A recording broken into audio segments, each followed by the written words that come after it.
என்னதான் கஷ்டப்பட்டு video edit பண்ணி போட்டாலும், வீடியோ போட்டு கொஞ்ச நேரத்தில் ஒரு 50 வியூஸ் 100 வியூஸ் போகுது. அதுக்கப்புறம் அதோட வந்து அந்த வியூஸ் வந்து கட் ஆயிருதா? நம்ம கான்டென்ட் நல்லா தானே இருக்குது, நல்லா தானே எடிட் பண்ணி போட்டிருக்கிறோம், ஏன் பார்க்க மாட்டேங்கிறாங்க அப்படிங்கிற ஒரு கேள்வி ஒருவேளை உங்களுக்குள்ள இருந்துச்சு அப்படின்னா, ஒருவேளை அந்த பிரச்சனை வந்து அந்த கான்டென்ட்டில் நீங்கள் என்ன சொல்ல வர்றீங்க அப்படிங்கிறதுல இல்லை, ஆனால் நீங்கள் அதை எப்படி சொல்லியிருக்கீங்க அப்படிங்கிறதுல இருக்கலாம். இன்னொரு விதத்தில் சொல்லணும் அப்படின்னா, நீங்கள் ஆடியன்ஸ் கிட்ட எப்படி கனெக்ட் பண்ணியிருக்கிறீங்க அப்படிங்கிற அந்த விதத்தில் ஒருவேளை பிரச்சனை இருக்கலாம். இந்த வீடியோவில் ஒரு யூடியூப் ஸ்ட்ராட்டஜிஸ்ட்டாக நீங்கள் வந்து எமோஷன்ஸ் அண்ட் சைக்காலஜி இந்த ரெண்டையும் எப்படி உங்களுடைய வீடியோவில் வந்து நீங்கள் கவனமாக பயன்படுத்தி உங்களுடைய வியூஸை அதிகமாக்குறது அப்படிங்கிறத பார்க்க போகிறோம். இந்த வீடியோ உங்களுக்கு ரொம்ப பயனுள்ளதாக இருக்கும் அப்படின்னு சொல்லி நம்புகிறேன். ஐத்தமிழ் டெக் சேனலுக்கு உங்களை வரவேற்கிறேன். இது வரைக்கும் சேனலை சப்ஸ்கிரைப் பண்ணல அப்படின்னா சேனலை சப்ஸ்கிரைப் பண்ணிக்கோங்க. வாங்க வீடியோக்குள்ளே போகலாம். முதலாவது நீங்கள் தெரிஞ்சுக்க வேண்டிய ரொம்ப முக்கியமான விஷயம் என்ன தெரியுமா? இந்த எமோஷன்ஸ், உணர்ச்சிகள் இருக்குல்ல, இது வந்து யூனிவர்சல். உலகம் முழுக்க எல்லாருக்கும் இந்த உணர்ச்சிகள் இருக்குது. உலகத்தில் இருக்கிற எல்லா மனுஷங்களுக்கும் அடிப்படையில் ஒரு 7 எமோஷன்ஸ் இருக்குது அப்படின்னு சொல்லி ஆராய்ச்சியில் கண்டுபிடிச்சிருக்கிறாங்க.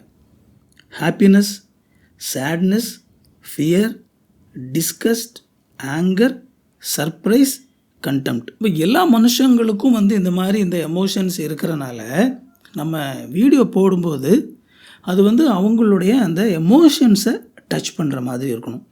அப்படி டச் பண்ணால் தான் வந்து பார்த்திங்க அப்படின்னா ஆடியன்ஸ் வந்து நம்ம கூட கனெக்ட் ஆவாங்க. இப்போ உதாரணத்துக்கு ஒரு மளிகை கடைக்காரர் அவர் தன்னுடைய கடை சம்மந்தப்பட்டு ஒரு வீடியோ போடுறாருன்னு சொல்லி வச்சுக்கோமே.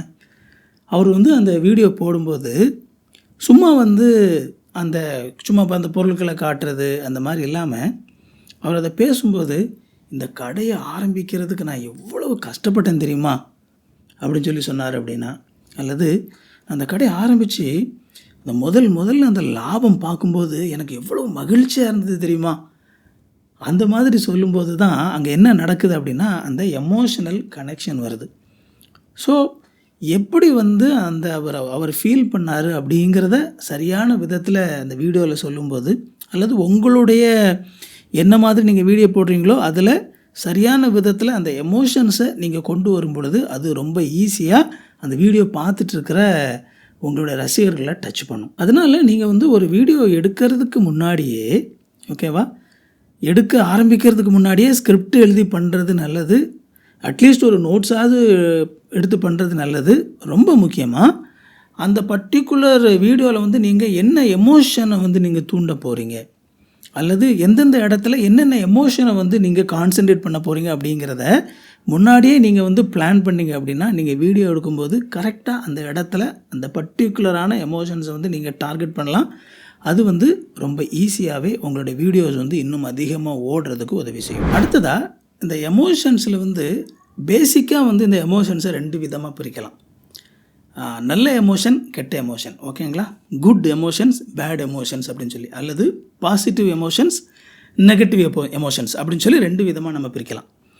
அப்போது நம்ம ஒரு வீடியோ போடும்போது நம்ம வந்து எப்போவுமே நம்மளுடைய வீடியோவில் நல்ல எமோஷன்ஸ் இருக்கிறத வந்து நாம் முடிவு பண்ணிக்கணும், ஓகேங்களா. நெகட்டிவ் எமோஷன்ஸ் இருக்கவே கூடாது அப்படின்னு சொல்லி சொல்ல வரல. பட் ஆனால் நம்ம வீடியோவில் வந்து அதிகமான இது வந்து பார்த்திங்க அப்படின்னா நல்ல எமோஷன்ஸ் இருக்கணும்.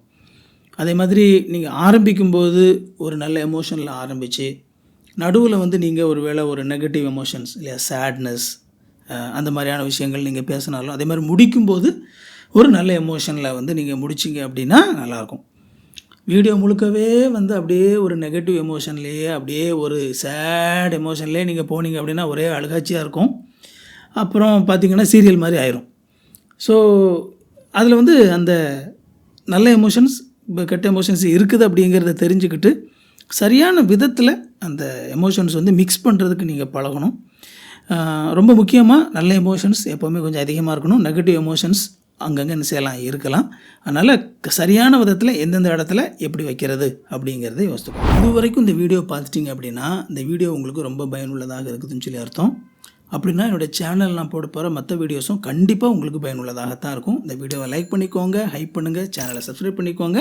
நம்ம கண்டினியூ பண்ணலாம். அடுத்ததாக வந்து நீங்கள் இந்த எமோஷன்ஸை காட்டும்போது ஸ்பெசிஃபிக்காக வந்து நீங்கள் வந்து அந்த எமோஷனை வந்து கரெக்டாக வந்து டிஸ்கிரைப் பண்ணுறது இன்னும் ஈஸியாக வந்து நீங்கள் அந்த வீடியோவில் என்ன சொல்ல வரீங்க அப்படிங்கிறத வந்து மக்களை புரிஞ்சுக்கிறதுக்கு வந்து உதவி செய்யும். அதாவது நல்லா இருக்குது அப்படின்னு சொல்லி நம்ம எதுனாலும் நீங்கள் பார்த்தீங்க அப்படின்னா நல்லா இருக்குது அப்படின்னு சொல்லி, இப்போ ஒரு ஃபுட் பிளாகர் அவங்க ஒரு சாப்பாடு செய்கிறவங்க சாப்பாடு செஞ்சு பார்த்துட்டு சாப்பாடு நல்லா இருக்குது அப்படின்னு சொல்லி வந்து அப்படி சொல்கிறது சாப்பாடு நல்லா தான் இருக்கும், இல்லைன்னு சொல்லி சொல்ல வரல. ஆனால் அப்படி நல்லா மட்டும் இருக்குது அப்படின்னு சொல்லி சொல்கிறது வந்து பார்த்திங்க அப்படின்னா எக்ஸாக்டாக எப்படி இருக்குது அப்படின்னு சொல்லி ஆடியன்ஸால் கண்டுபிடிக்க முடியாது. அதனால் வந்து எப்படி நல்லா இருக்குது அப்படிங்கிறத வந்து நீங்கள் அந்த இடத்துல டிஸ்கிரைப் பண்ணணும். இப்போ ஒரு டெக் ரிவ்யூவர் தான் இருக்கிறாருன்னு வச்சுக்கோமே, அவர் வந்து ஒரு மொபைலில் உள்ள ஒரு கேமராவை வந்து டெஸ்ட் பண்ணுறாரு. ஃபோட்டோ எடுத்துகிட்டு ஃபோட்டோ நல்லா இருக்குதுங்க, சூப்பராக இருக்குது, இதுவும் நல்லா இருக்குது அப்படின்னு சொல்லி சொல்கிறது தான். ஆனால் எப்படி வந்து நல்லா இருக்குது, இந்த கேமராவை யூஸ் பண்ணி பார்க்கும்போது ஒரு பிரமிப்பாக இருக்குது, இவ்வளவு சூப்பராக வரும்னு சொல்லி நான் எதிர்பார்க்கல. இந்த மாதிரி நம்ம சொல்லும்போது நம்ம எக்ஸாக்டாக என்ன ஃபீல் பண்ணுறோம் அப்படிங்கிறத நம்ம கம்யூனிகேட் பண்ணுறோம். சந்தோஷமாக இருக்கீங்க அப்படின்னா சந்தோஷமாக இருக்கேன் அப்படின்னு சொல்லி சொல்லாமல் அது வந்து நன்றி உணர்வா, பெருமை உணர்வா, ஆச்சரிய உணர்வா, ஓகேங்களா? ஸோ அது மாதிரி நீங்கள் கரெக்டாக டிஸ்கிரைப் பண்ண பழகினீங்க அப்படின்னா இன்னும் நல்லாவே வந்து உங்களுடைய ஆடியன்ஸ் வந்து நீங்கள் என்ன சொல்ல வரீங்க அப்படிங்கிறத நல்லா புரிஞ்சுப்பாங்க. அது மாதிரி எப்போவுமே நான் இது முன்னாடியே கூட ஒரு சில வீடியோக்களில் சொல்லியிருக்கேன், எப்போவுமே வந்து ஷோ டோன்ட் டெல், ஓகேங்களா? முன்னாடியே சொன்ன அதே கான்செப்ட் தான். ஆனால் என்ன அப்படின்னா நீங்கள் இப்போது பயமாக இருக்குது அப்படிங்கிறது வந்து நீங்கள் சொல்கிறீங்கன்னு சொல்லி வச்சுக்கோமே, எந்த மாதிரி பயமாக இருக்குது அப்படிங்கிறதையும் நீங்கள் உங்களுடைய வீடியோவில் வந்து டிஸ்கிரைப்பும் பண்ணுறீங்க. அண்ட் அதே நேரத்தில் அது சம்மந்தப்பட்ட விஷுவல்ஸையும் காட்டுறது நல்லது. இப்போ உதாரணத்துக்கு பயமாக இருக்குது, எனக்கு வந்து இதை பார்த்தாலே ரொம்ப நடுக்கமாக இருக்குது அப்படின்னு சொல்லி நீங்கள் அதை டிஸ்கிரைப் பண்ணுறீங்க. பட் அதே நேரத்தில் உண்மையாகவே உங்களுடைய கை வந்து நடுங்கிறத நீங்கள் அந்த இடத்துல காட்டினீங்க அப்படின்னா அது இன்னும் அத்தன்டிக்காக இருக்கும். அதே மாதிரி எனக்கு ஒரு மாதிரி பதட்டமாக இருக்குது, நான் அப்படியே ஷாக் ஆகிட்டேன் அப்படின்னு சொல்லி சொல்லும்போது அந்த வேர்வை, ஓகேங்களா, பொதுவாக அந்த சூழ்நிலை பார்த்தீங்கன்னா வேர்த்துரும் இல்லையா, அந்த மாதிரி வேர்வை அதை வந்து நீங்கள் அந்த மாதிரி நீங்கள் காட்டுறீங்கன்னு சொல்லி வச்சுக்கோங்களேன். நீங்கள் ஏற்கனவே உங்களுடைய எமோஷன்ஸை கரெக்டாக டிஸ்கிரைப் பண்ணவும் செய்கிறீங்க. அண்ட் அதே நேரத்தில் நீங்களே வந்து ஒரு மாடலாக இருந்து அந்த எமோஷன் சார்ந்த விஷயங்களை, ஒரு வேர்வையோ கை நடுங்கிறதோ அதை நீங்கள் காட்டும்போது அது இன்னும் ஈஸியாக வந்து பார்த்தீங்க அப்படின்னா அந்த ஆடியன்ஸ் கிட்ட ரீச் ஆகும். அடுத்ததாக எப்போவுமே வந்து உங்களுடைய வீடியோவில் வந்து ஒரு ஸ்டோரி லைன் இருக்கட்டும், ஓகேவா? நீங்கள் எந்த மாதிரியான ஒரு வீடியோ எடுத்தாலும் சரி தான், அதில் வந்து ஒரு ஸ்டோரி லைன் இருந்துச்சு அப்படின்னா மக்கள் வந்து அந்த தொடர்ந்து பார்ப்பாங்க, ஓகேங்களா? ஒரு கண்டினியூட்டி தொடர்ந்து இருந்துக்கிட்டே இருக்கணும். பொதுவாக வந்து ஸ்டோரி அப்படின்னு சொல்லி எடுத்துக்கிட்டோம் அப்படின்னா 3 இந்த 3 பாயிண்ட் வந்து சொல்லுவாங்க. முதலாவது வந்து ஒரு ஸ்டோரி வந்து ஆரம்பிக்கும், நல்லா ஆரம்பிக்கும், அதுக்கப்புறமா வந்து ஒரு பிரச்சனை வரும், அதுக்கப்புறமா அந்த பிரச்சனை வந்து சால்வ் ஆகும், ஓகேங்களா? இதுதான் வந்து பார்த்தீங்க அப்படின்னா எப்போவுமே ஒரு ஸ்டோரியினுடைய பேசிக் ஸ்ட்ரக்சருங்க. ஒரு ஸ்டோரி நல்லபடியாக ஆரம்பிக்கும், ஒரு பிரச்சனை இன்ட்ரடியூஸ் ஆகி அந்த பிரச்சனை வந்து இது ஆகும், அந்த பிரச்சனை வந்து கடைசியாக சால்வ் ஆகும், ஓகேங்களா? இந்த 3 பாயிண்ட் ஞாபகம் வச்சுக்கோங்க. உங்களுடைய வீடியோவில் இந்த 3 விஷயம் இருக்கிற மாதிரி நீங்கள் பாருங்கள். எல்லா வீடியோலையும் இந்த ஸ்ட்ரக்சரை கொண்டு வர்றது கஷ்டம். இப்போ உதாரணத்துக்கு வந்து நான் பேசிகிட்டு இருக்கிறேன் இல்லையா, இந்த வீடியோவில் இந்த மாதிரி ஒரு ஸ்ட்ரக்சரை நான் கொண்டு வர முடியுமானா கொஞ்சம் கஷ்டம். ஆனால் நீங்கள் ஒரு vlog பண்ணுறீங்க, ஜென்ரலாகவே எந்த விளாகாக வேணாலும் இருக்கணும், அது ஃபுட் விளாகாக இருக்கலாம் அல்லது சும்மா ஏதோ ஒரு வாட்டவர் விளாக் இருந்துச்சுன்னா அதில் இந்த ஸ்ட்ரக்சரை உங்களால் ஈஸியாக கொண்டு வர முடியும். நீங்கள் வந்து ஒரு சமையல் சேனல் பண்ணுறீங்க அப்படின்னா உங்களால் அதில் இந்த ஸ்ட்ரக்சரை அழகாக கொண்டு வர முடியும். நீங்கள் வந்து ஒரு கேமிங் சேனல் நடத்துகிறீங்க அப்படின்னா அதில் உங்களால் இந்த ஸ்ட்ரக்சரை அழகாக கொண்டு வர முடியும். எல்லாத்துக்குமே ஒரு ப்ரீ பிளானிங் தாங்க, ஓகேங்களா? சக்ஸஸ்ஃபுல்லாக இந்த மாதிரி கேமிங் சேனல்லாம் கூட இந்த மாதிரி சக்ஸஸ்ஃபுல்லாக வீடியோ போடக்கூடிய ஆட்கள் ஏதோ சும்மா கம்ப்யூட்டர் மாதிரி உட்காந்து அப்படியே வீடியோ கேம் விளையாடி அப்படியே எடுத்து போட்டுட்டாங்கன்னு சொல்லி நினைக்காதீங்க. Everything is preplanned. நீங்களும் இப்போ எல்லோரும் சேர்ந்து விளையாடுற மாதிரி எல்லாம் ஒரு சில வீடியோ கேம் எல்லாம் விளையாடி போடுறீங்க, நீங்கள் உங்கள் ஃப்ரெண்ட்ஸ் எல்லாம் சேர்ந்து விளையாடுறீங்க இல்லையா, அந்த மாதிரி உள்ளே போகிறதுக்கு முன்னாடி நீங்கள் எல்லாம் கலந்து பேசுங்க. கலந்து பேசி இந்த மாதிரி ஒரு கான்செப்டை நம்ம வைப்போண்டா, இந்த மாதிரி ஒரு விஷயம் பண்ணுவோம், இந்த மாதிரி ஒரு ஸ்டோரி ஆரம்பிக்கட்டும், இந்த மாதிரி வந்து அந்த பிரச்சனை ஒரு பீக்கில் போகட்டும், அப்புறம் இந்த மாதிரி ஒரு சால்வ் ஆகட்டும், உள்ளுக்குள்ளே ஒரு ஸ்டோரி லைன் கொண்டு வாங்க. அதை கொண்டு வந்து நீங்கள் வீடியோ போடுங்க, உங்களோட வீடியோ ஓடுதா இல்லையான்னு சொல்லி பார்ப்போம், ஓகேங்களா? ஸோ அந்த மாதிரி அந்த அந்த அந்த அந்த அந்த ஸ்ட்ரக்சருக்குள்ளே நீங்கள் வந்து உங்கள் வீடியோவை கொண்டு வந்துட்டீங்க அப்படின்னாலே அது வந்து மக்களை வந்து கட்டி போட்டுரும். ஏன்னா அந்த ஸ்ட்ரக்சருக்கு வந்து மக்கள் அடிமை. ஏன்னா அதுதான் சினிமாவில் அதுதான் இருக்குது, எல்லாத்துலேயும் அதுதான் இருக்குது. ஸோ அதனால் அதை வந்து உங்களுடைய வீடியோவில் ஃபாலோ பண்ணுறதுக்கு முயற்சி பண்ணுங்கள். அடுத்ததாக தம்ப்நெயிலில் எப்போதுமே பொய் சொல்லாதீங்க, ஓகேங்களா? லாங் டேர்மில் நிறைய பேருடைய வீடியோ வந்து கொஞ்சம் கொஞ்சமாக அந்த சேனல் அப்படியே வந்து மழுங்கி போகிறதுக்கு காரணமே இதுதான். ஏன்னா ஏதாவது ஒன்று சொல்லி மக்களை அட்ராக்டிவாக வந்து வீடியோக்குள்ளே கொண்டு வந்துடணும் அப்படின்னு சொல்லி ஏமாற்றி உள்ளே கொண்டு வர்றது, ஓகேங்களா? ஏதாவது ஒன்று பொய் சொல்லி உள்ளே கொண்டு வர்றது, கிளிக் பைட் அப்படின்னு சொல்லுவாங்க. அது கொஞ்சம் கிளிக் பைட் பண்ணிக்கலாம், கொஞ்சம் லேசாக அப்படி மேலே வந்து காரசாரமாக ஒரு சில விஷயங்களை லேசாக தூவிக்கலாம், தப்பு இல்லை.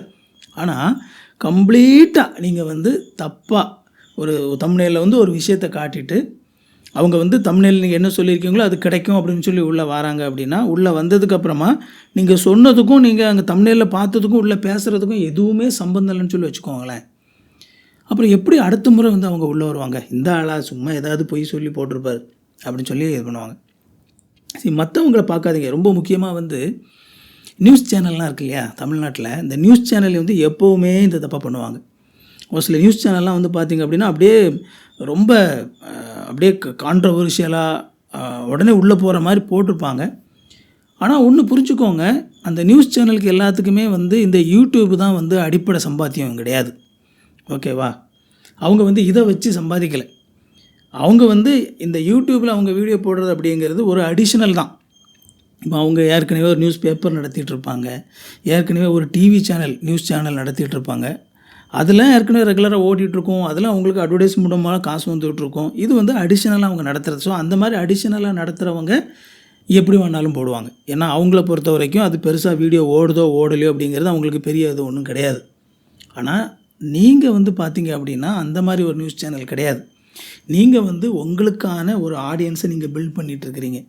உங்களை நம்பி, உங்களை மதித்து, ஓகேங்களா, உங்களை பிடிச்சி, உங்களை தொடர்ந்து ஃபாலோ பண்ண போகக்கூடிய, உங்களை வந்து ட்ரஸ்ட் பண்ணி நீங்கள் சொல்லக்கூடிய விஷயங்களை எல்லாம் வந்து பார்க்கணும் அப்படின்னு சொல்லி எதிர்பார்ப்போடு இருக்கக்கூடிய ஒரு ரசிகர் கூட்டத்தை, சிம்பிளாக சொல்லணும் அப்படின்னா அப்படி தான், ஒரு ரசிகர் கூட்டத்தை, ஓகேங்களா, நீங்கள் வந்து இந்த யூடியூப்பில் வந்து நீங்கள் உருவாக்கிக்கிட்டு இருக்கீங்க. அவங்கள நீங்கள் ஏமாற்றக்கூடாதுங்க, அதுதான் ரொம்ப முக்கியமானது. அப்போ நீங்கள் தம்ப்நெயிலில் தொடர்ந்து தப்பான விஷயத்தை போட்டு மக்களை நீங்கள் ஏமாற்றி உள்ளே கொண்டு வந்தீங்க அப்படின்னா மக்கள் வந்து ஒரு ஸ்டேஜுக்கு மேலே வந்து உங்களை ரிஜெக்ட் பண்ணிடுவாங்க. இப்போ நீங்கள் வெளியே வந்து ஒரு ஹோட்டல்லாம் எடுத்துக்கோங்க. ஒரு ஹோட்டலில் வெளியே போட்டிருக்காங்க, பெருசாக ஒரு போர்டு போட்டிருக்காங்க, இலவச சாப்பாடு, உள்ளே வந்தால் அனைவருக்கும் அன்லிமிட்டெட் இலவச சாப்பாடு அப்படின்னு சொல்லி வந்து பெருசாக ஒரு போர்டு போட்டிருக்காங்க.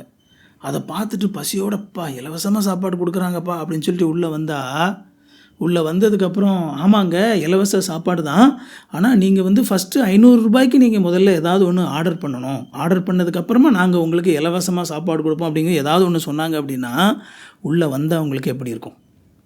கடுப்பாக இருக்காது. ஸோ அந்த மாதிரி வந்து வீணாக கெட்ட பேர் சம்பாதிச்சுக்காதீங்க.